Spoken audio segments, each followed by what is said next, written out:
भूतिया हॉस्टल।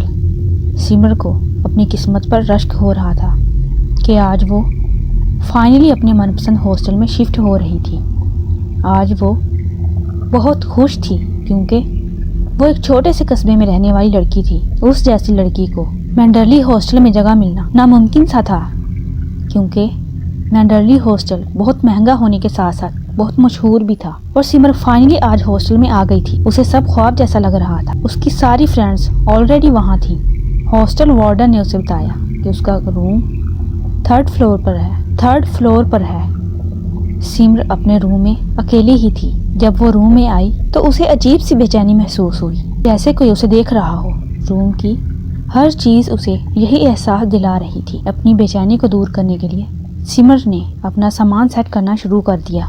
थकी हुई होने की वजह से वो जल्द ही सो गई थी। वो रात गए अजीब सी आवाज़ों से उठ गई थी। सब जगह का जायज़ा लेने के बाद जब उसे कोई नज़र न आया तो वो फिर से सो गई थी।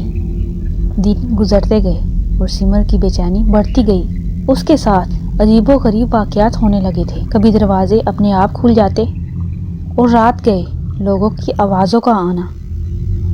उसे मुसलसल इन चीज़ों से घबराहट होती थी। उसने कई बार हॉस्टल के कॉरिडोर में किसी लड़की को जाते हुए देखा था। उसने इस बारे अपने दोस्तों से भी बात की थी तो सब ने महज वहम का नाम दे दिया था। एक रात सिमर अपने दोस्तों के साथ कॉमन रूम में स्टडी कर रही थी। लड़कियों ने घबराकर मोबाइल टॉर्च ऑन कर ली। अंधेरे में सिमर ने अपने कंधे पर एक ठंडे से हाथ को महसूस किया। वो डर के मारे चीख पड़ी थी और एकदम से लाइट भी वापस आ गई थी। जब उसने अपने दोस्तों से इस बारे कहा तो उन्होंने उसकी इस बात पर भी भरोसा नहीं किया। अब वो बहुत डरी डरी सी रहने लगी थी। अपने सवालों के जवाब ढूंढने की उसने बहुत कोशिश की। कोई भी उसकी बातों को सच नहीं मान रहा था। आए दिन उसके साथ कोई नया इंसिडेंट होता। कभी उसको किसी के चलने की आवाज़ आती। एक दिन हॉस्टल के चौकीदार मिस्टर शर्मा, जो कि एक बुज़ुर्ग आदमी थे और काफ़ी अरसे से हॉस्टल में काम भी कर रहे थे, उनसे बात करने का सोचा। वो साथ साथ डर भी रही थी कि कहीं वो भी दूसरों की तरह उसकी बात को जुटला ना दे और उसका मजाक ना बनाए। लेकिन उसके बरक्स हुआ। मिस्टर शर्मा ने उसकी पूरी बात तवज्जो से सुनी और उन्होंने सिमर को इस हॉस्टल की पुरानी तारीख बताई। उसने कहा यह हॉस्टल बनने से पहले एक अमीर खानदान की हवेली थी। उनकी एक बेटी मीरा थी जो कि एक खुशमिजाज लड़की थी, पर वो काफ़ी अरसे से चुप चुप सी रहने लगी थी और अपने कमरे से बाहर ही नहीं आती थी।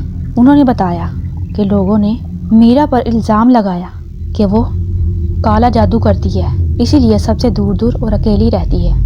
और इस तरह पूरे इलाके के लोग उनके खिलाफ हो गए थे। सब लोगों ने मिलकर मीरा को तहखाने में मौजूद एक कमरे में बंद कर दिया था। वो 2 दिन तक उसी कमरे में बंद रही। जब उसके घर वालों ने कमरा खोला तो मीरा की लाश मिली थी। उसने खुदकुशी कर ली थी और उसके घर वाले इस हादसे को भुला नहीं पाए थे तो उन्होंने मुल्क से बाहर जाने का फैसला किया। तब से इस हवेली को हॉस्टल में बदल दिया गया था। मिस्टर शर्मा ने बताया उन्होंने अक्सर मीरा की रूह को हॉस्टल के कमरों में भटकते हुए देखा है और उनका बहुत बार आमना सामना हुआ।